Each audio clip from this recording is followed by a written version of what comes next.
Hey everyone, welcome to Everything You Need to Know About AI and RPA. We're just going to hold until just past the hour, and we'll be back shortly with the webinar.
Hey everyone, welcome again to the webinar. We're going to hold for just a minute while we get in some last minute people to attend. So we'll be starting in about 60 seconds. Thanks so much.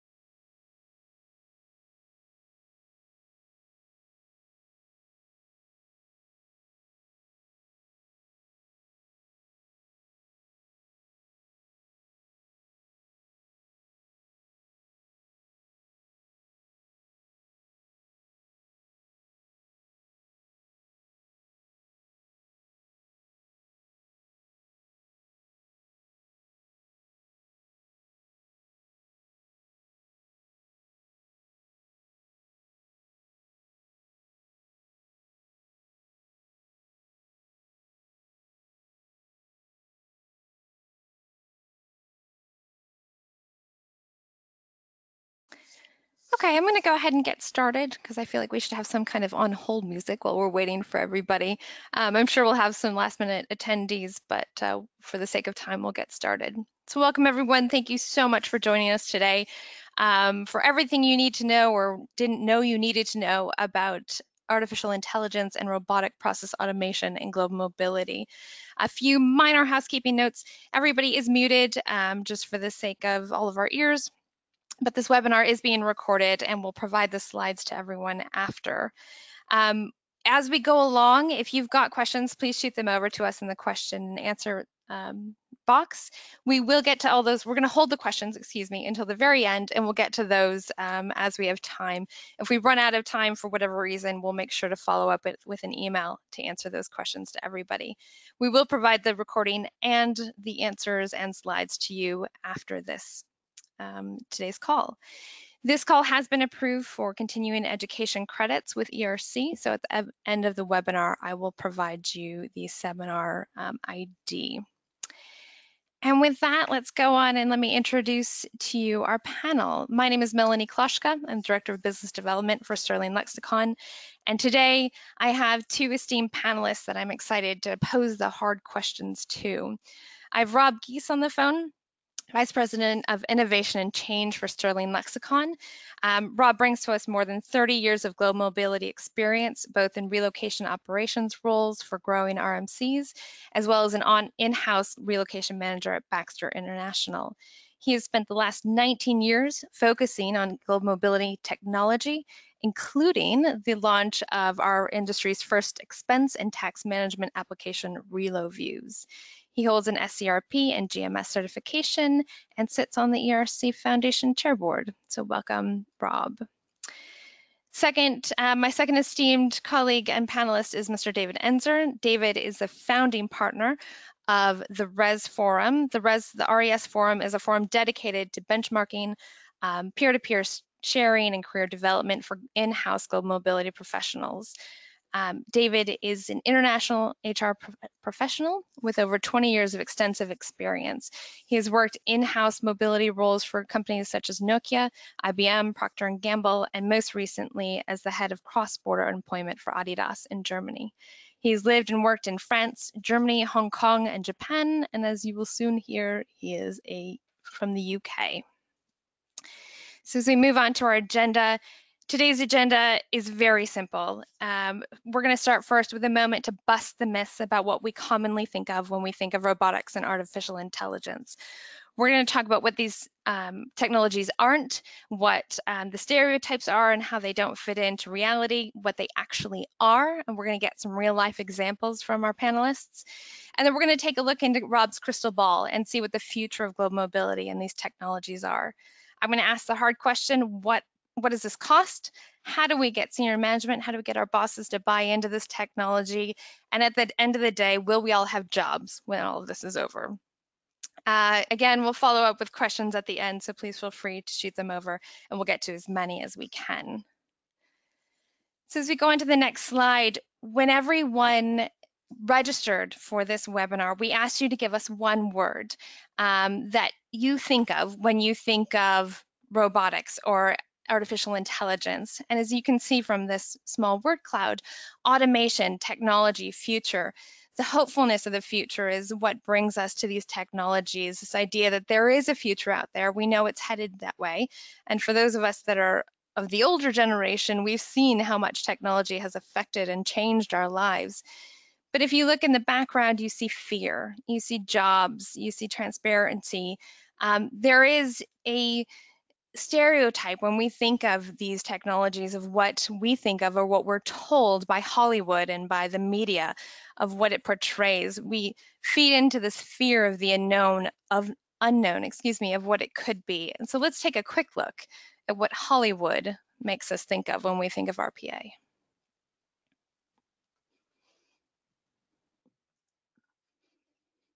When's your birthday? I never had a birthday. Hello, Hal, do you read me? Hello, Hal, do you read me? Do you read me, Hal? Do you read me, Hal? Hello, Hal, do you read me? Hello, Hal, do you read me? Do you read me, Hal? Affirmative, Dave. I read you. Open the pod bay doors, Hal. I'm sorry, Dave. I'm afraid I can't do that. Come with me. This is the Oasis. It's a place where the limits of reality are your own imagination. People come to the Oasis for all the things they can do, but they stay because of all the things they can be. I'm here talking to all of you now because our future's being threatened.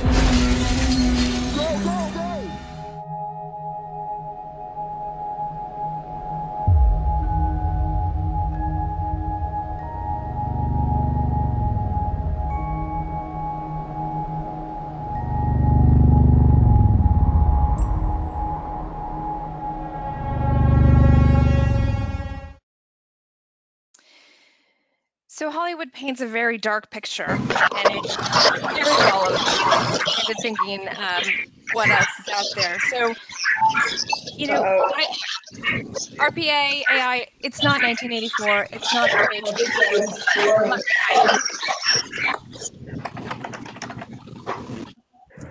All right, is that better? Can you hear me? No.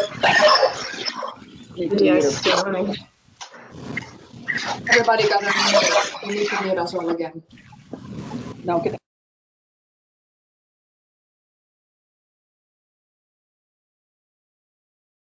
Okay, there we go, technology. It's taking over. So in all actuality, it's not 1984, it's not Skynet, it's not the Matrix. David, let me start with you. The Res Forum recently published a report on artificial intelligence and robotic process automation.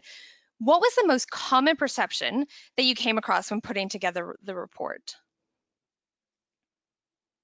I think people were torn between, I suppose, three perceptions of how technology could be viewed. On the one hand, they need to protect themselves in light of emerging technologies.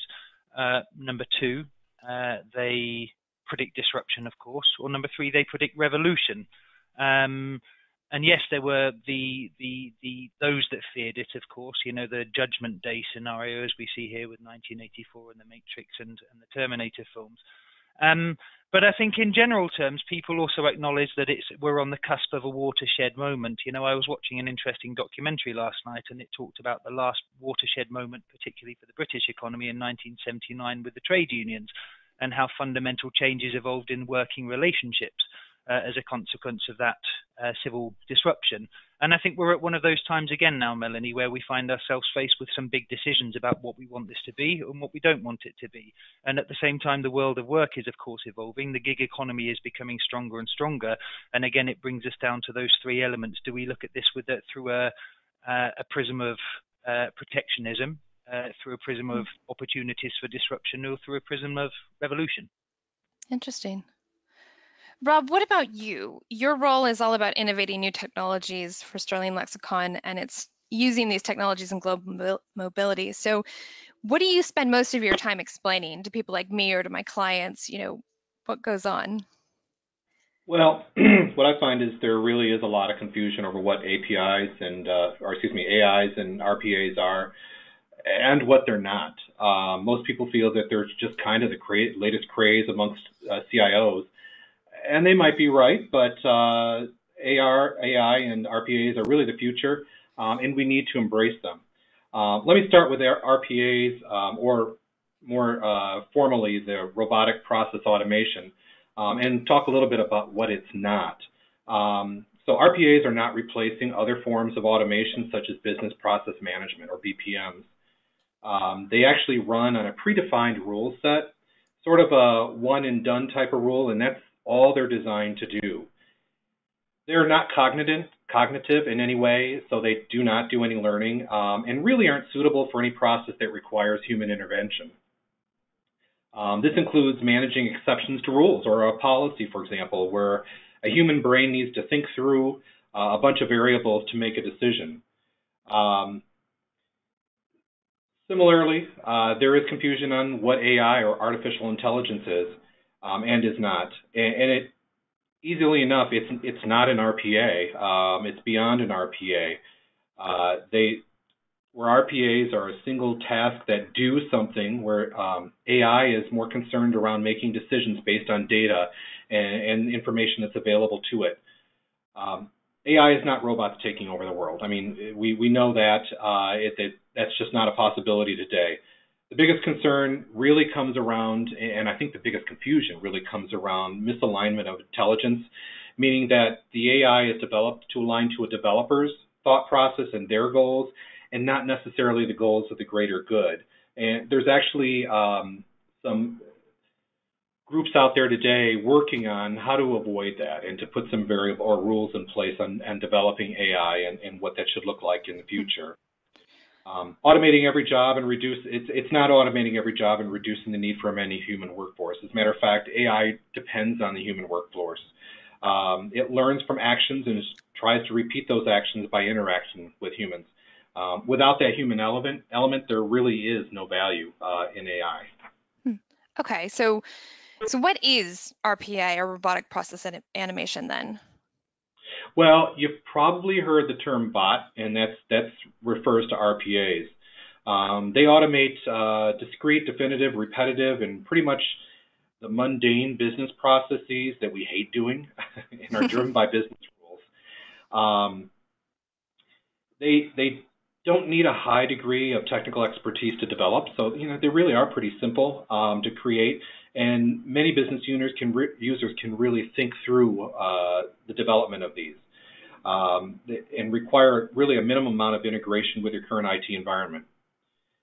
They're faster to complete those repetitive tasks than humans are. They increase efficiency and often improve integrity of data to a much higher level. Most of us on this webinar today are probably already using bots and may not even realize it. Think about it. Would you rather be taking information off an Excel spreadsheet that was emailed to you and then entering it into your system over and over, instead of spending time on more tactical tasks that add value to your job, your boss's job, and your organization? That manual process is certainly not my favorite thing to do during my day. So if I can automate it, I'm certainly going to try. Interesting. Can you show us what it is? Sure. Why don't we take a look at a little process here. We'll set up an appointment, Melanie, and let's you and I set up an appointment. Maybe when would you like to create your appointment here? Okay. I've got some time tomorrow. Let's do it tomorrow. Okay. Great. So is there a particular time tomorrow that you'd like to set it up? Lunchtime? I'm having trouble connecting to the server. I'm afraid I can't do that, Dave.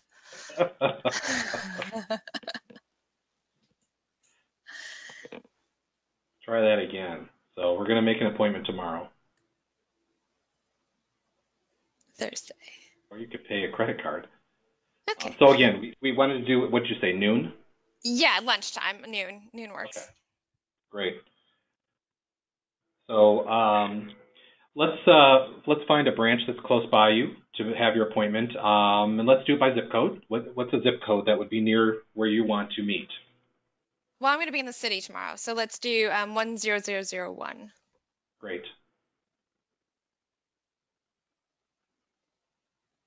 Whoops. Oh, go back. There we go. So here's a little map. Any of those bank branches nearby where you'd like to meet? Number 5. Number 5, all right. Yeah. So there we have our appointment. Can you tell me what the purpose of the appointment is so that we can let the banker know? Well, I just got a big bonus, so how about I open up a bank account? This is false, right? We're not far in the future. There we go. Scroll down here a little. So at this point, it's out looking at the banker's availability and creating the task for me.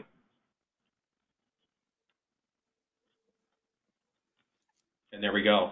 So now I've confirmed it, and we're all set up at that local bank with your banker, and Emma Banker is going to be your contact person when you get there. So that's a little bit of how AI or RPAs can help us quickly rather than making a phone call.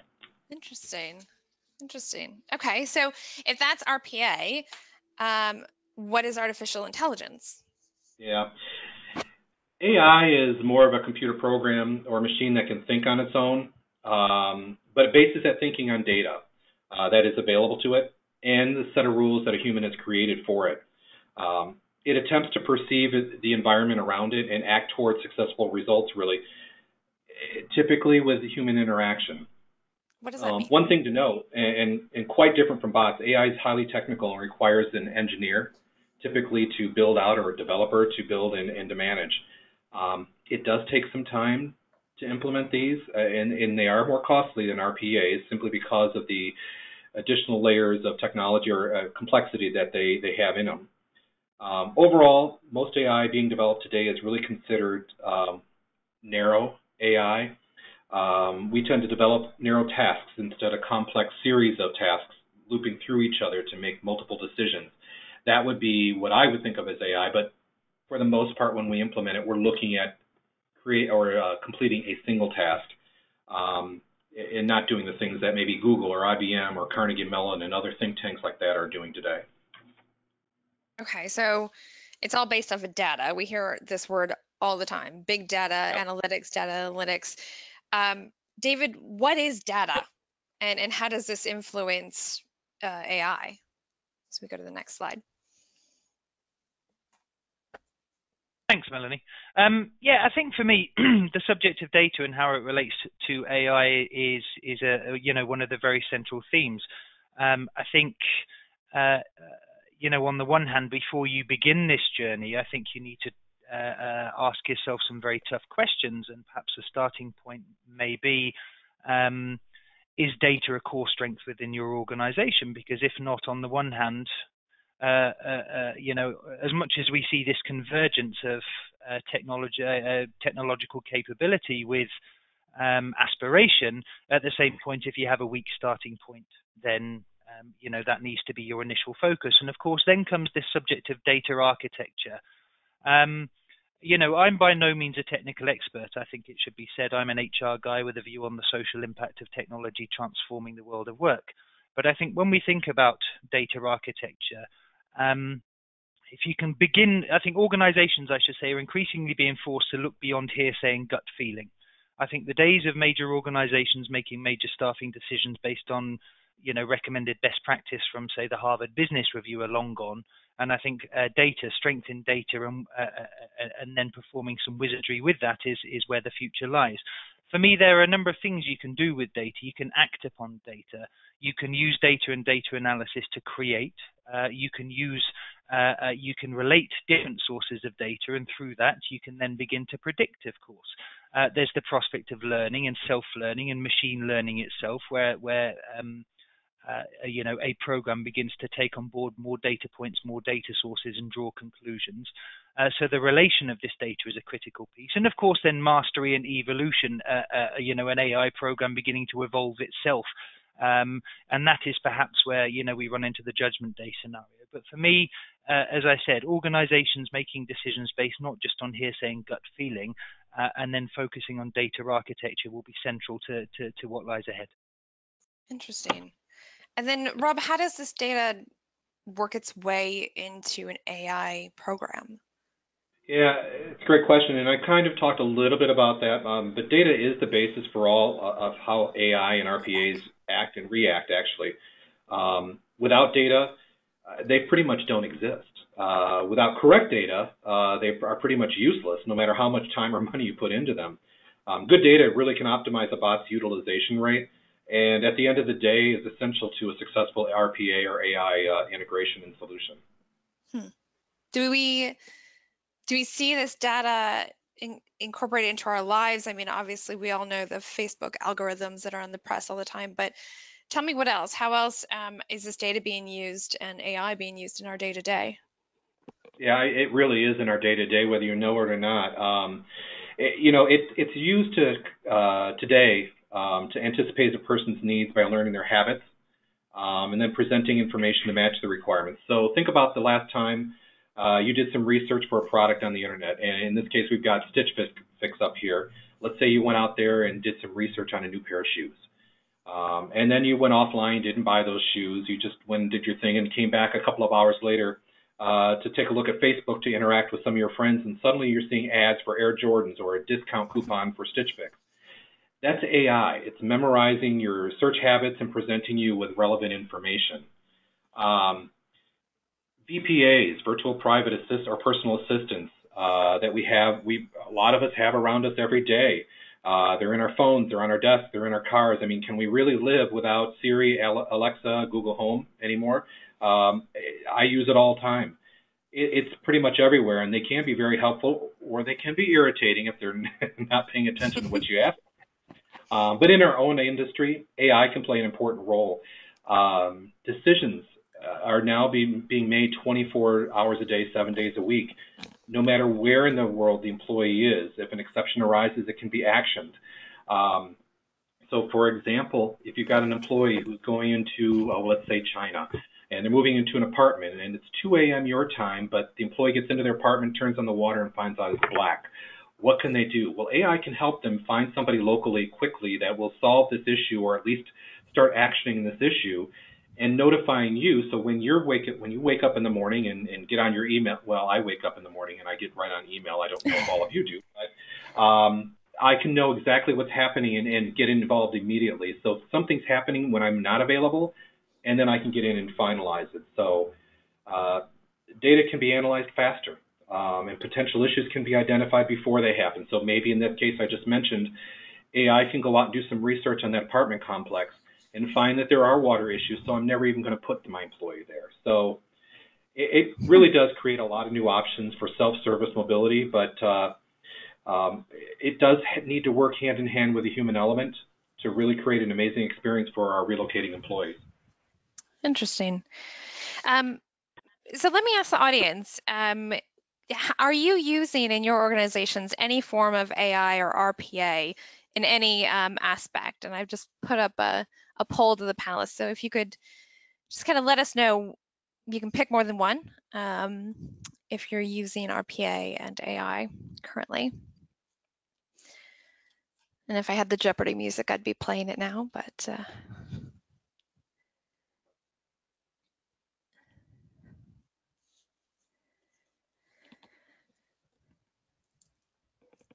think we give it about 60 seconds.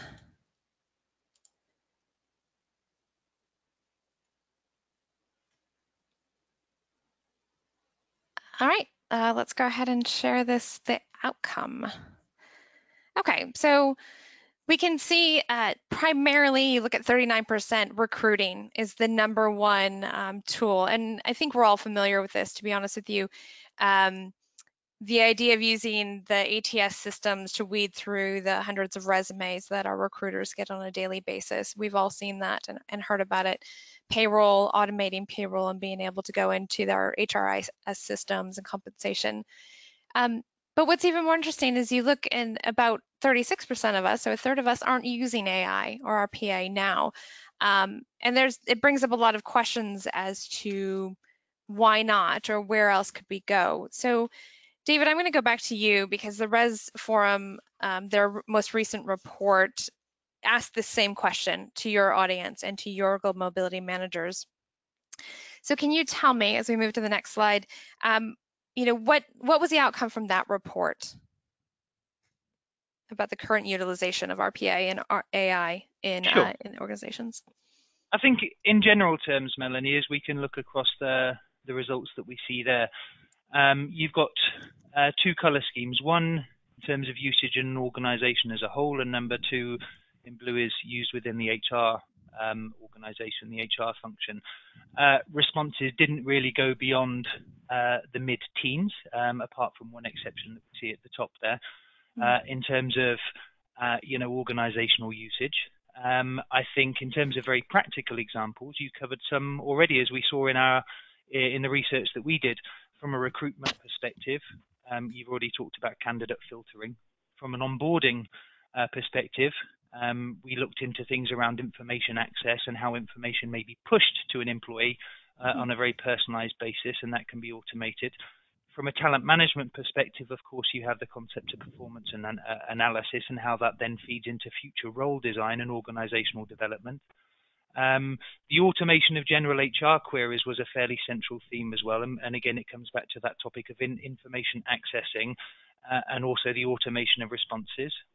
From a training and development perspective, of course, looking at individual training assessment, individual training plans, and tracking and monitoring whether an individual is engaged in their own process of personal development. And then again, when it comes to compensation, for example, there's huge possibilities that exist. And I think organizations, we look at this later, but organizations certainly, I think, see opportunities for compensation and benefits automation, given the number of Excel spreadsheets and, that you have to flip between typically when doing any kind of compensation and analysis and salary rounds. So clear opportunities, but relatively low uptake at the moment. Interesting. It looks like there was some feedback as to where they thought they could use these technologies. these quotes here. Yeah, very much so.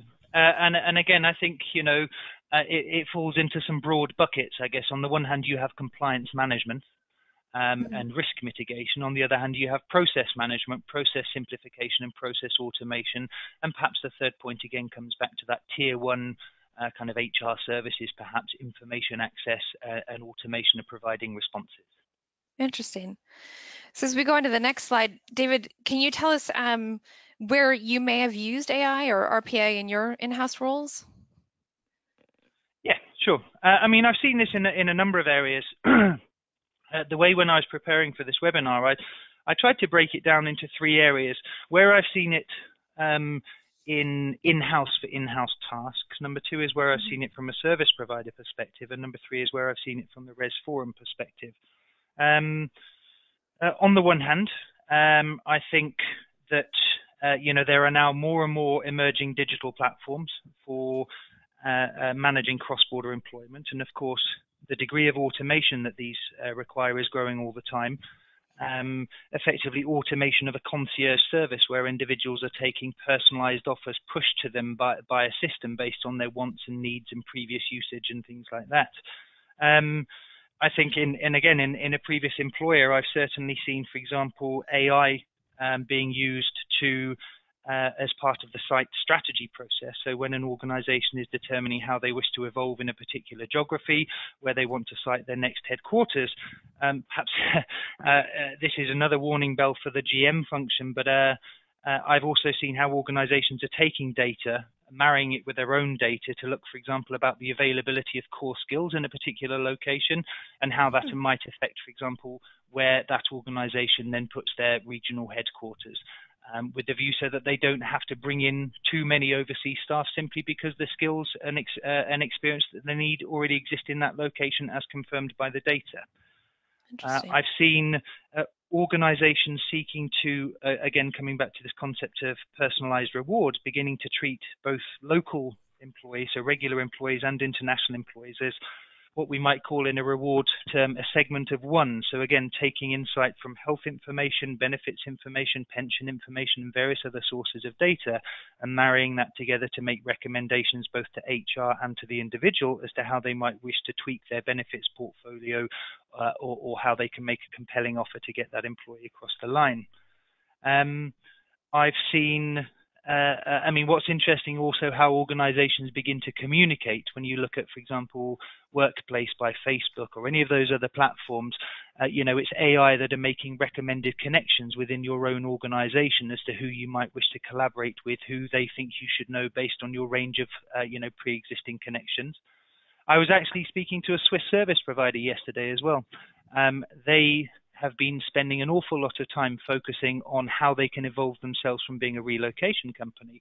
And they want to move into this field of personalized sort of concierge services because they feel that the private market is going to be more lucrative in the long term than the corporate market.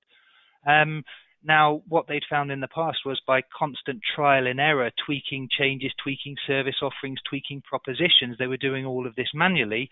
Now, what do? They've got some programs, they have some AI and some machine learning involved so that can analyze huge amounts of information. And again, this concept of pushing personal recommendations to individual employees with the hope that they will be more relevant and therefore it will turn into greater commercial success. And it comes back to the data point I made before in the case of this Swiss company.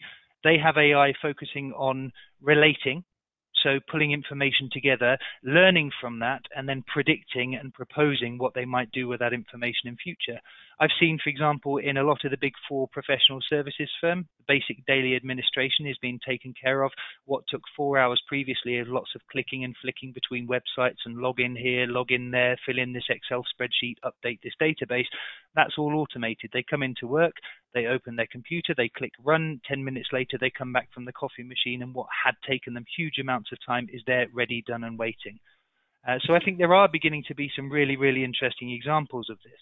And again, when it comes to also, for example, software providers, I think Workday, the HR information system backbone, the infrastructure that is being built out around Workday, and also some of the Microsoft software that we see is incredibly good at beginning to aggregate and gauge employee sentiment from a huge range of areas. That might be benefits uptake, that might be engagement in engagement surveys, quarterly surveys, NPS scores about how it is to work in an organization. And those computer programs aggregate that data, determine employee sentiment, and make sensible recommendations to leadership teams about how they may wish to act upon that. Interesting. So I hope that answers your question in some ways, Melanie. Indeed, it does. It definitely does. Rob, do you have any other examples that you wanted to add? Sure. RPAs are pretty much used widely today in the industry itself. So, for example, maybe a counselor chats with a transferee or an assignee to understand their needs and enters the data into their system, which generates a service order automatically and will send that on off to a service provider. So instead of the counselor spending 10 or 15 minutes crafting an email, which, as we know, potentially could include some wrong information, or they mistyped data or fat-fingered something, the notification is automatically created, we know it's correct, and it's delivered on a timely basis. There are even tools out there now for recruiting to help identify potential candidates for global assignments. Years ago, when I was at Baxter Healthcare, one of the jobs I had was to kind of manage the on-assignment and repatriating folks, as well as the repatriations. But we had a number of failed assignments, and after some extensive research, one of the common denominators we found was that employees who were on these failed assignments had annual review scores averaging, and this is embarrassing, but averaging a C-, which most of our goal was to have nobody but an A or A+ that actually went on assignment. So AI could have helped us back then to find that information and present it back to even the hiring managers when they were first opening their case for a new headcount, and provide some predictability of the success of that assignment. Those tools are available today. I mean, they weren't back then, so that's what I'm going to chalk that up to. But they are available today. They're becoming more robust as we're talking on this phone or on this webinar, and to help make better decisions and increase the number of successful assignments, which at the end of the day reduces cost to the company and certainly would reduce headaches like the ones we were having back then. From a helpful goods provider, go ahead. Sorry. I was just gonna. I was just going to add, a lot of us on this webinar probably shop on Amazon, if not all of us. And when we order something, we're out on our mobile phone checking the green bar to see where it's at as it's being delivered. The same is true in our industry. Shipments can be tagged and tracked, so the transferees or assignees can see where their goods are, whether they're in Indiana or spending a couple sunny days in Disney World. Okay, so that's not going to happen, but there's a nervousness that all of your goods are packed in a crate somewhere or in a container. So this gives them the opportunity to feel a little bit better about where things are and have some peace of mind, just like that Amazon package that you're wringing your fingers or wringing your fist to get. Interesting. Okay, so let's open up your crystal ball. Show us your talisman. What does the future hold for us? Where are we going with this technology? Yeah, I mean, the options are limitless, but let's take Joe. So Joe's going to go on assignment in France, and he logs into L360 and begins searching for resources for school information and enters his information about it, that he has 2 children. AI takes note of that, or could take note of that, looks at his search habits, looks at that was his first thing that he hit, and that he immediately got information in about his children. So now it knows that he has 2 school-age children, and schooling information is pretty important. So as a result, it kind of starts to take a look at what's available for him in his host location, and starts pushing that information back to his portal. So now he has relevant information that he didn't really even need to search for. It's coming back to him quickly. And by the way, it happens to note that in the location he's going to, there's a 3-month application process to get into the schools in that area. So we know the system knows that his assignment may start in 4 months. So it's triggering him already to say, hey, let's get this started. And by the way, here's the links to your application process that they need to start. So it's forward-looking into what the employee's future is going to look like for that assignment and preparing them for that future and getting them the information they need without really thinking about it, just from that little bit of search that the employee did. We could take another employee, Mary, who's moving internationally, and the company decided that she's going to be hooked up with XYZ tax management for her tax services. And once she's reviewed her program with her Sterling Lexicon consultant, she begins communicating with XYZ or the system can automatically communicate with XYZ automatically, letting them know, here's Mary's information, positioning a calendar for Mary so that she can create an appointment to do her tax briefing with them. So it's all automated. Nothing really has to happen other than Mary selects a time and date and begins her tax briefing. We talked a little bit about recruiting earlier, and some of you may have heard of Dora or Vera or maybe even Furhat Robotics, and no, I didn't make that up. Dora and Vera are online recruitment bots today, or social bots, much like what Furhat has, except Furhat has created a real robot that sits in front of you and can interact with you. What it does then basically is it's now going through, as we talked, it's going through all those resumes. So maybe you have a position with 100 resumes. It's going through all those resumes to identify the candidates, whereas a recruiter, you know what, they have limited time. And maybe they can't get through all 100, so they hit 70 of them and hope that that key candidate is not in those 30 that it couldn't find. So here now we've automated that process to try and find the qualities within the resumes that come in.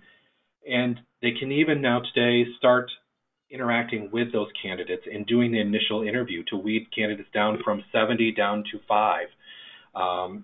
The beauty of that is robots don't have any emotion. They're not looking at what the candidate is wearing that day or anything like that.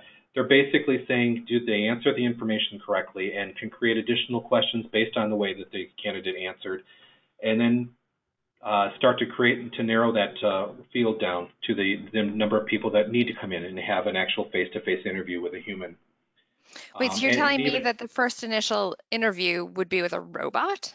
It would be. It's a little eerie, Yeah. but I think that's where we're headed for the future, is that, you know, those tasks that take up a tremendous amount of time, and they have some value, but really, do you want to spend all your time interviewing 70 people? Probably not. That's what these robots can do for you in the future. Even to the point where here in our industry, perhaps those people going on assignment can do their initial interview with a robot that basically presents the assignment and the information. And, you know, kind of max headroom type of thing online there. And so when the transferee wakes up at 2 a.m. with some questions, you know, Max will be there for them, ready to answer that question until the consultant can get in and start talking to that individual and really have a full conversation to qualify everything that was found out and to get everything prepared moving forward for that employee. Okay, well, that's interesting, and that's pretty exciting.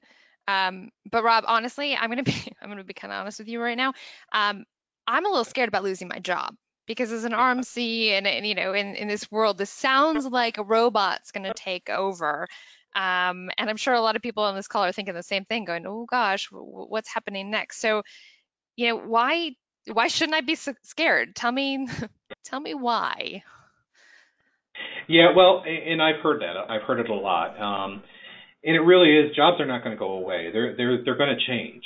So the way we work today is not going to be how we work in the future. You're going to see more efficiency in our jobs, in our processes, creating far more opportunity to provide human touch to the relocating employees, which, you know, over the years, as you said, I've been in this industry for over 30 years, and I've seen we had a very high touch.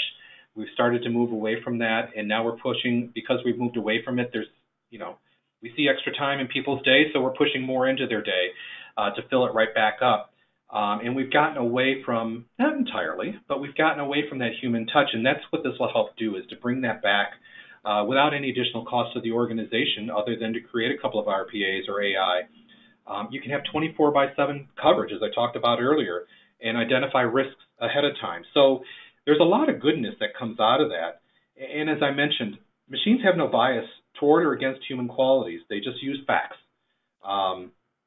to determine the best results for issues like exceptions to policy and resolve issues faster and increasing employee satisfaction. Certainly, there's an exception that an employee needs. If they can get a response quickly as opposed to a couple of days or a week or so, they're going to be much happier. VPAs and chatbots could certainly significantly reduce the need for text or email, which I would love to see. So that's on my chart. New technologies can eliminate written authorization. So, written authentication, through iris or facial scans. Think about the last time you were rushed to get some information. In the future, that research will take seconds or maybe a couple of minutes to do instead of you spending hours researching the internet, even through Google. As we know, when you get 10.9 million responses or results back, it's hard to go through all that, where AI can go and define that for you and bring back the information that you need after a couple of seconds. So now your time went from a couple of hours to a couple of seconds. That's some of the things that we'll see in the future. Okay, so before we prepare for the change, David, you would have thought about this. Can you tell me what you were thinking about with either the utopian versus dystopian way of approaching technology? Yeah, sure.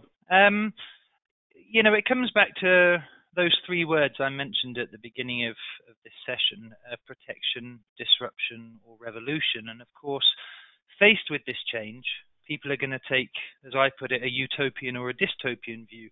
Dystopian being they may fear it, they may feel it constitutes too much change for them, they may feel it's ominous, they may feel it's negative, or utopian view, which is maybe driven by the boundaries of technology and possibilities. And I think people will increasingly be challenged to think about themselves and their own personal views of this change which is happening now and which will only accelerate. To come back to your last question about should we all be fearful, Melanie, I mean, one perhaps area of comfort is that on a recent poll, I think it may have been something to do with the BBC, HR, human resources, was deemed one of the last functions that can be automated. That's not to say huge elements of that role can't be automated to find efficiencies, but the integrity, the need, the requirement for an HR function was found to still be there. Perhaps it's to manage all of this as we go through this transition process. That's good to know. So Rob, preparing for the change, how do we prepare? What is this going to cost? I mean, let's talk turkey. How much is this going to cost? Well, let me talk a little bit about preparing for it, because there's a lot of resources out there. YouTube has a lot of information, webinars like this and trainings. There's a lot out there, but there's really a couple of elements that I would say that people need to be prepared for. And one is to learn, if you don't know how to do it today, learn how to map your processes internally. Bring in a lean process engineer or learn about mapping processes properly. That should be one of the big ones. But there's software out there to help you too. Like Bizaji is a software application that you could certainly use, and it's very simple to use. UiPath and WorkFusion are some other tools that can help you that are out there today. And the second part of that, I have to tell you, is use your imagination. Dream big when you're thinking about AI and RPAs, and think blue sky, and then bring it down to reality. Don't try to go the other way, because if you're looking at what you're doing today and you're saying, I have to actually map this, during that process, you may find, you know what, why am I doing this? This doesn't make any sense. I can speed things up for myself, and I can eliminate these 5 steps, or I could add this one thing that'll take out a couple of other things. That's what you want to do. Use your imagination, or do you even need that process any longer? Those are the things you want to think about. But from a cost perspective, the average bot costs probably around $200 to create. AI is much more expensive. It's around $200,000 on average. But that's, again, creating the program, creating the foundation to build them out, and continuing to build out AI as you move forward. You could calculating your ROI isn't that bad. It's looking at, we talked about mapping your processes, and you can start to break down how long each one of those processes take in minutes. And then looking at a cost to do that from maybe an administrator's position or something like that, and start costing that out per minute. And that's how you can start to figure out what your cost of that process is. And then start looking at your a bot or something along that line, as far as how long it would take you to change and automate some of those steps in the process. On the average, McKinsey had put out a report recently that said RPAs can save anywhere, or can return anywhere between 30 and 200% in the first year in value. So your $200, you should see a break even very quickly on something along that line. The $200,000 will take a little longer, but it can certainly be out there. But your RMCs can also help you out. They most likely already have insight into what other companies are doing and how they're automating their processes. They could possibly provide you with some technology that can help you to automate it, such as, here's a simple one. You come in every Monday morning, you spend an hour building a report for your boss because that's what they're looking for first thing on Monday when they get in. So rather than doing that, perhaps your RMC can build that report for you automatically and shoot it to you. So Monday morning when you walk in, you don't have to spend that hour. You have to spend 2 minutes looking at it because it's in your inbox, in your email. So those are some things that your RMCs can do for you to when you partner up with them from the automation standpoint. Okay, so if our RMC is doing the heavy lifting for us and creating this AI, and it really doesn't cost that much to create a bot, but the RMC is going to absorb that. David, why aren't more companies bringing this technology to the forefront of their agendas? How do we convince our managers to adopt this? Let's move to the next slide. Oh, great question. I think first and foremost, we need to look at why, where areas, how people, particularly in my case within HR, might view possible opportunities for future use of automation. Now, what was very telling from the research that we did was that, of course, on the one hand, as I mentioned, the responses in terms of who currently uses this technology now never really went above mid-teens. But when we looked at anticipated usage within the next 5 years, the lowest was approaching 30% and the highest was over 60% in terms of HR processes, from HR services to payroll, to processes to comp and ben to assignment forecasting. When we look across all of those, there's been this huge change. So, of course, I think first of all is people in their own functions beginning to get their head around the possibilities and the opportunities that exist here. Then, of course, the next logical step is thinking about, well, how might this evolve your own function? How might this be truly transformative of your own function? For me, I see, imagine a world in which global mobility, particularly in-house HR experts in this field, much of the day-to-day stuff that we all get bogged down in, I hear time and time again, I spend 30, 40, 50, 60% of my day doing emails, opening Excel spreadsheets, filling in systems, etc., etc. Now, if much of that can be removed, then it transforms the role into one which, I like to think about back in a blog post I wrote in 2015 for the Res Forum. For me, it's going to be about, well, you're now free to focus on certain core strengths, shaping a conscious experience, differentiating your organization from other organizations by the reward and the experience offering that you provide. Being a risk manager, seeking efficiencies, as Rob says, take a hard look at your own function and dream big. And of course, that very, very crucial part of the GM function, which is engaging with business units, growing your own business acumen, and through your own skills as a cultural navigator, really, really bringing value there rather than just being effectively an executor of a process. And if you've gone through those steps, identifying future use, and then you think about how your function may be transformed, then I think it leads you on to a series of choices that you need to make. On the one hand, are you ready to be honest with yourself about your organizational readiness? As I mentioned at the beginning, data architecture, pooling huge amounts of data that any organization generates is a critical aspect of integrating AI and RPA into your business processes. Is that data there? I would challenge people to ask themselves. Number two is choosing change champions and choosing them wisely. Who are the people with a vision? Who are the people with the ambition to change things, to truly seek transformation as again, protection, disruption, or revolution?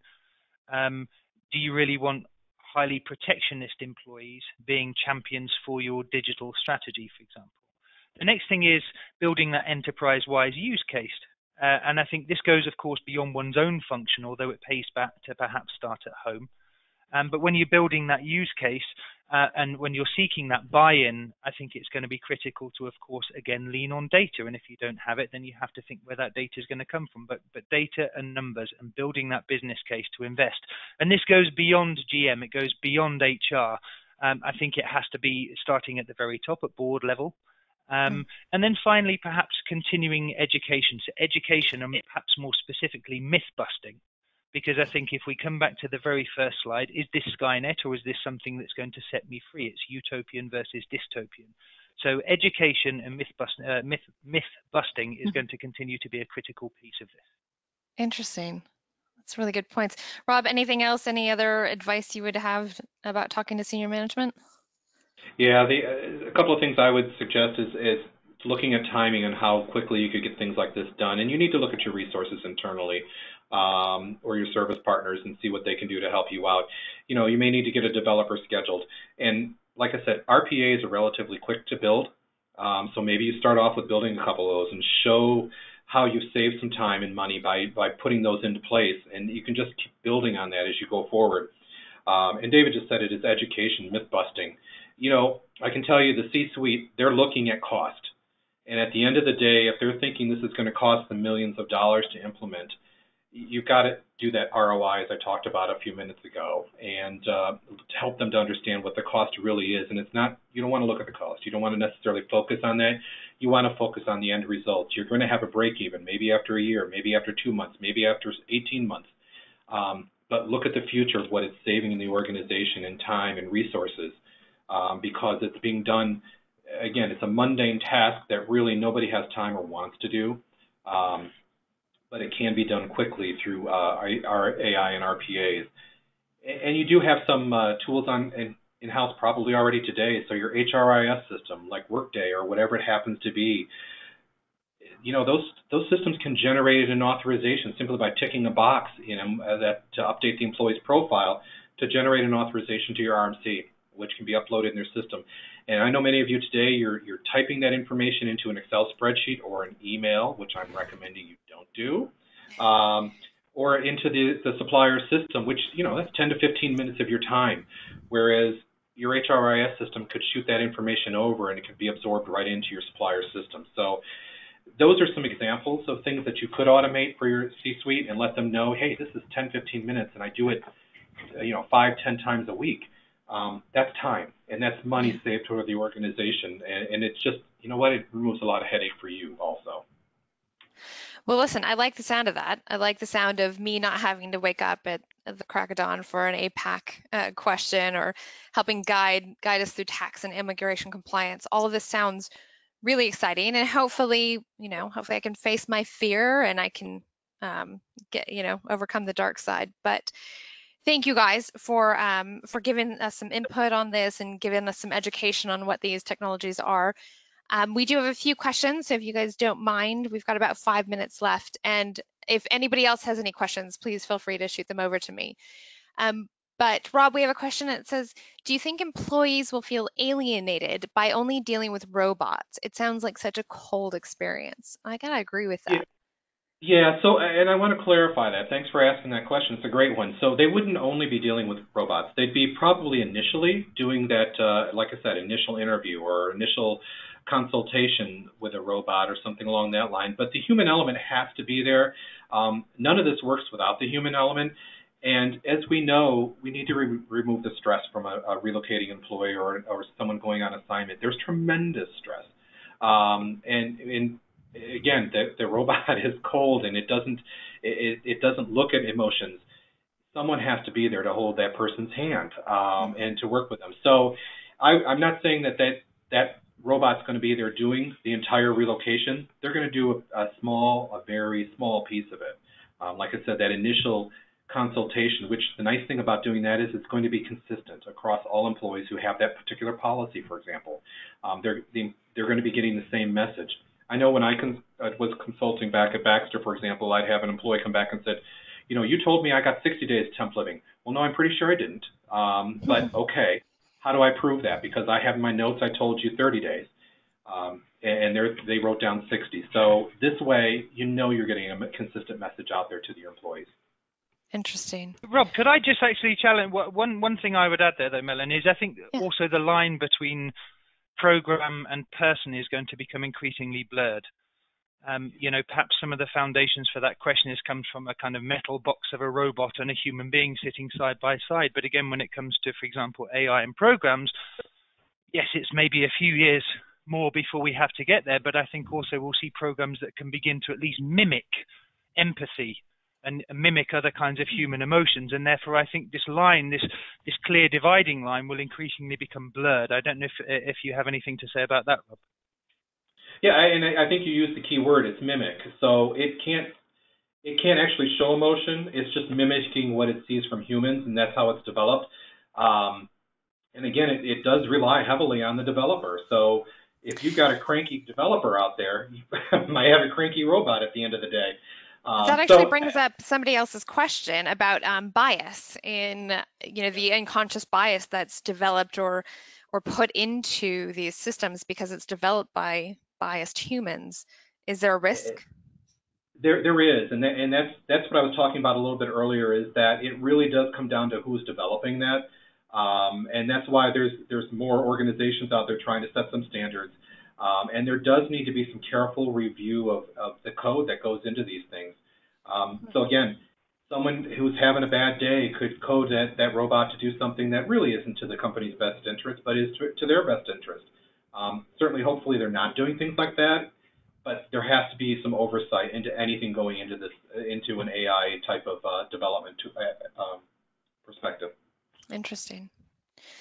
I'm going to combine these two questions. It's a question of what areas mentioned, what is Sterling Lexicon offering, Rob? And subsequent to that, what other areas or other software is available to our international and our global mobility managers? So we're automating as many of our processes as we can. We've done a number of them already, and then we're just going to continue to drive forward on that. And by processes, I'm not talking about just our internal processes, so in processes for our customers.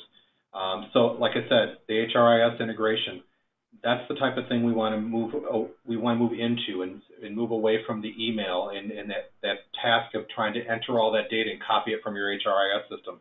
Those are the types of things we're trying to do, more integrations, not only with our customers, but also our suppliers.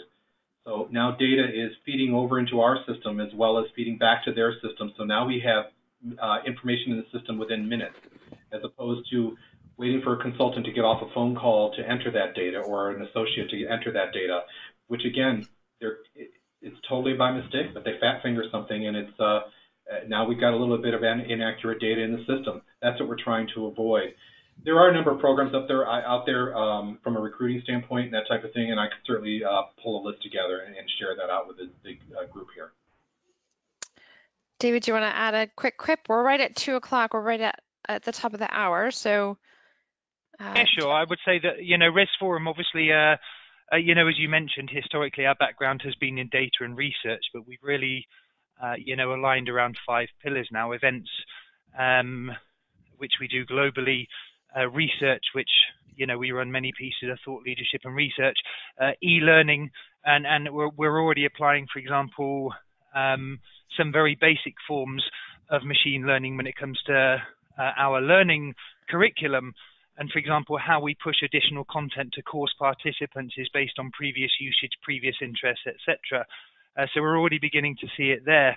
And also we're beginning to evolve into digital commerce as well, and certainly a platform that we're working on rolling out will have tier 1 and hopefully to a degree over time tier 2 queries automated, because we're seeking digital efficiencies in everything that we do, and of course this concept of automated fulfillment, so information in, information out, and basic processes fulfilled, including integration with financial processes without any human touch points. That's what we're seeking to do.